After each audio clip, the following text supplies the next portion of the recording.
बिस्मिल्लाहिर्रहमानिर्रहीम। मैं हूं professor Mohammad Waqas. Dear students, आज हम स्टार्ट करेंगे चैप्टर नंबर 1। सबसे पहले तो ये है कि बायोलॉजी की किताब के हवाले से मैं आपको बता दूं कि फेडरल बोर्ड में जो आपने कोर्स पढ़ना है उसमें आपने बायोलॉजी का जो बुक को फॉलो करना है वो नेशनल बुक फाउंडेशन की किताब है, ठीक है, फेडरल बोर्ड के लिए। तो हमारा जो पहला चैप्टर है उसमें वो है सेल स्ट्रक्चर एंड फंक्शंस के नाम से। तो सबसे पहले एक बेसिक सा इंट्रोडक्शन हो जाए with reference to the subject. देखिए, हमने बायोलॉजी को डिस्कस करना, तो सबसे पहले ये है कि बायोलॉजी क्या है। Biology is the study of life and living organisms. तो सबसे पहले तो ये है कि बायो क्या है, it is the study of the life and living organisms. आपने आज तक ये बात डिस्कस की है कि लिविंग ऑर्गेनिजम्स की स्टडी को या लाइफ की स्टडी को बायोलॉजी कहते हैं। तो सबसे पहली बात जो इम्पोर्टेंट है, जो हमारे लिए इंतहाई ज़रूरी है, वो है concept of life and living organism. तो डियर स्टूडेंट्स, सबसे पहले तो हमने ये अंडरस्टैंड करना है कि जो वर्ड लाइफ है इसका मतलब क्या होता है। देखें, लिविंग ऑर्गेनिजम्स जो है इनके बेशुमार कैरेक्टरिस्टिक्स होते हैं। रेस्पायरेशन भी है, डाइजेशन भी है, सर्कुलेशन भी है, फूड फॉर्मेशन भी है यानी फोटोसिंथेसिस है, मेटाबॉलिज्म है, एनर्जी फॉर्मेशन है, एनर्जी लॉस है। ये सारे के सारे फंक्शंस लाइफ को या लिविंग ऑर्गेनिजम्स को डिस्क्राइब करते हैं। लेकिन हमें एक ऐसी ब्रीफ सी डेफिनेशन की ज़रूरत है जिसमें हमें सिंगल सेंटेंस में ये आइडिया हो कि व्हाट इज़ अ लाइफ। तो देखें, life is the set of all those characteristics by which an entity or a unit can survive independently. Life is the set of characteristics by which an entity or a unit can survive independently. ठीक है, वो characteristics, वो सारे की सारी खसूसियात जिसकी वजह से एक स्ट्रक्चर इंडिपेंडेंटली एग्जिस्ट कर सके उसे हम लाइफ कहते हैं। मिसाल, आपके घर के बाहर एक दरख्त है, वो अपनी मर्ज़ी से ग्रो करता है, उसकी ब्रांचेज अपनी मर्ज़ी से ग्रो करती हैं, उसका साइज़ चेंज होता है, उसका वेट चेंज होता है, उसको पानी की ज़रूरत है, उसको एयर की ज़रूरत है, उसको मेटाबॉलिज्म की ज़रूरत है।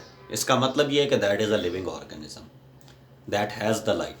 अब उसी दरख्त से कटने के बाद, ब्रेकेज के बाद आपके घर में जो फर्नीचर बनता है, जो आपके वुडन डोर्स बनते हैं, ना इनका साइज़ चेंज होता है, ना इनको रेस्पायरेशन की ज़रूरत है, ना इन्हें गैसेस की ज़रूरत है, ना इन्हें पानी की ज़रूरत है। इसका मतलब ये कि वही वुड जो उसी दरख्त से हासिल की गई है, अब उसके अंदर कोई ऐसे करेक्टरिस्टिक्स नहीं है जिसकी वजह से ये इंडिपेंडेंट सर्वाइवल को शो कर सकें। सो tree outside your home would have life, लेकिन उसी ट्री से बनाई गई जो प्रोडक्ट्स हैं, जैसे फर्नीचर है, डोर्स हैं, इनमें किसी भी किस्म के लाइफ कैरेक्टरिस्टिक्स हम ऑब्जर्व नहीं कर सके। सो ये बात आप याद रखें कि लाइफ ऐसे कैरेक्टरिस्टिक्स का मजमुआ है, ऐसे कैरेक्टरिस्टिक्स को बोलते हैं जिसकी वजह से एक एंटिटी इंडिपेंडेंटली सर्वाइव करे, उसको हम बोलेंगे लाइफ। अब जो लिविंग ऑर्गेनिजम्स हैं, इनकी जो बेसिक रिक्वायरमेंट है वो है सेल। तमाम लिविंग ऑर्गेनिजम्स सेल और सेल प्रोडक्ट से मिलकर बनते हैं। जी हाँ, cell is the basic unit of the life, basic characteristic of the life. किसी भी ऑर्गेनिज्म को अगर हमने डिफाइन करना है, डिस्क्राइब करना है, तो हमें उसके सेल को डिस्क्राइब करना होगा। तो अभी पहले तो हमें यह मालूम होना चाहिए कि सेल क्या है, व्हाट इज़ अ सेल। हम बोलते हैं कि जी सेल, तो पहले तो हमें यह पता हो कि व्हाट इज़ अ सेल। तो सेल जो है इसके असेंशियली 3 फीचर्स होते हैं। Number 1, it must have an outer membrane जिसे हम प्लाज्मा मेम्ब्रेन कहते हैं। नंबर 2, इसके अंदर ये फ्लूइड मटेरियल है, ये फ्लूइड रीजन है, ठीक है, जिसके अंदर तमाम असेंशियल मेटाबॉलिक एक्टिविटीज़ जो है इट कैन टेक प्लेस। इस रीजन को बोलते हैं साइटोप्लाज्म। और तीसरे नंबर पर सेल के सेंटर में ये आपको जेनेटिक मटेरियल नज़र आता है, ठीक है। तो ये 3 प्रॉपर्टीज़ हैं जो एक सिंगल सेल को डिफाइन करती हैं, यानी a cell is consisting of plasma membrane, cytoplasm and genetic material.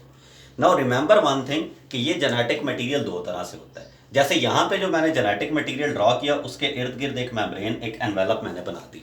अगर जेनेटिक मटेरियल के बाहर एक डिफाइंड एनवेलप है तो इस तरह के जेनेटिक मटेरियल को न्यूक्लियस का नाम दिया जाता है।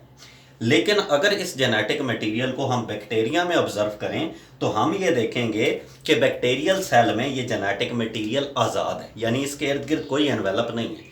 तो इस तरह के जेनेटिक मटेरियल के लिए टर्म यूज़ करते हैं न्यूक्लियोइड, ठीक है भाई।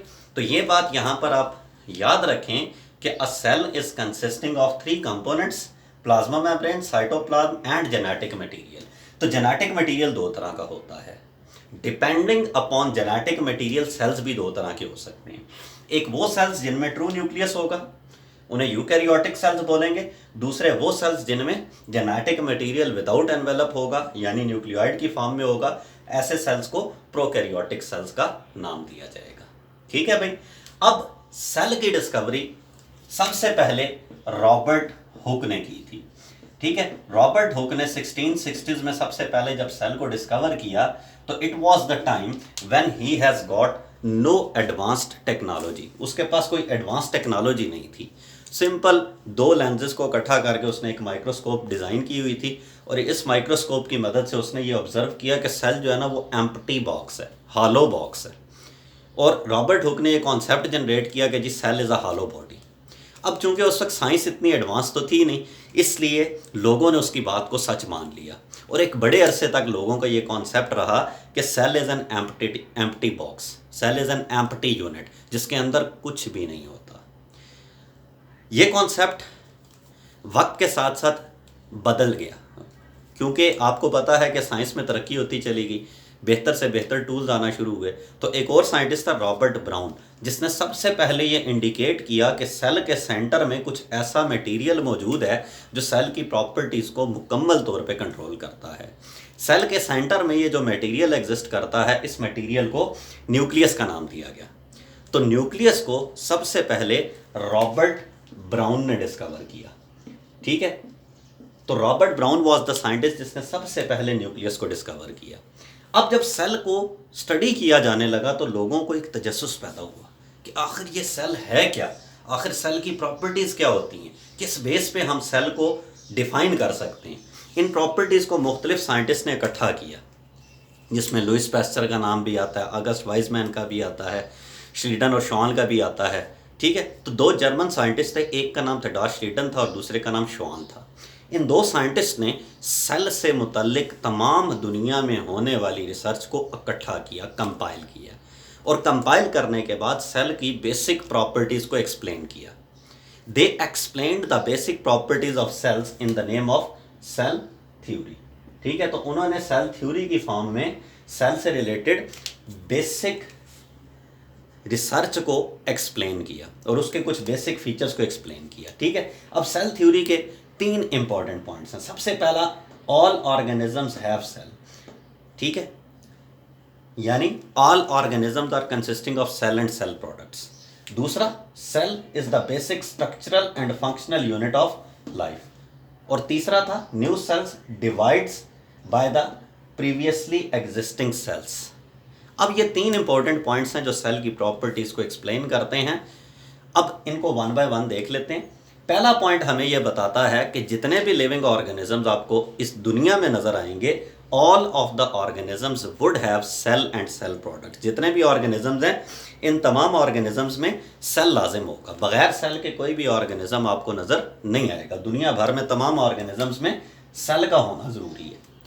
जी, यही कॉन्सेप्ट है जिसके मुताबिक हम वायरसेस को नॉन लिविंग कहते हैं, क्योंकि viruses do not have cell, viruses are a cellular, they do not have cell.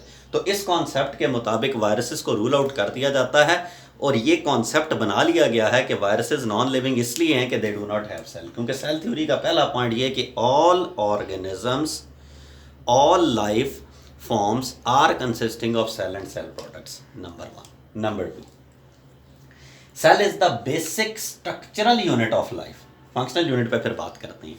Basic structural unit का क्या मतलब है? मेरी बॉडी में स्टमक है, स्टमक बनता है सेल से। मेरी आइज़ हैं, आइज़ बनती हैं सेल से। मेरा ब्रेन है, ब्रेन बनता है सेल से। मेरा हार्ट है, हार्ट बनता है सेल से। इसका मतलब ये है कि basic structural unit of life is cell. एक प्लांट है, उसमें लीव्स हैं, लीव्स बनते हैं सेल से। स्टेम बनती है सेल से, रूट्स बनती है सेल से। इसका मतलब ये है कि cell is the basic structural unit of life और साथ ही साथ basic functional unit of life as well. Structural भी नहीं है, फंक्शनल भी है। मिसाल, respiration takes place inside the cell, digestion takes place due to cell, photosynthesis takes place inside the cell, life से रिलेटेड जितने भी इंपॉर्टेंट फंक्शन हैं वो सेल के अंदर है। That's why cell is the basic structural as well as functional unit of life. तीसरा point बड़ा इंपॉर्टेंट था। लोगों को शुरू से यह तजस्सुस था कि आइडेंटिफाई किया जाए कि लाइफ कैसे बनती है, लिविंग ऑर्गेनिजम्स कहाँ से अराइज होती हैं। बड़ा शौक था। मुख्तलिफ दौर में लोगों ने मुख्तलिफ नज़रियात पेश किए।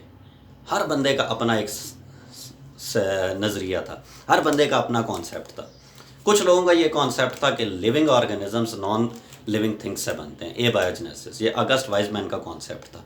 लेकिन लुई पैस्चर ने अपने एक्सपेरिमेंट्स में ये बात प्रूव की कि कॉन्सेप्ट ऑफ बायोजेनेसिस एग्जिस्ट करता है, यानी नए सेल्स प्रीवियसली एग्जिस्टिंग सेल से मिलकर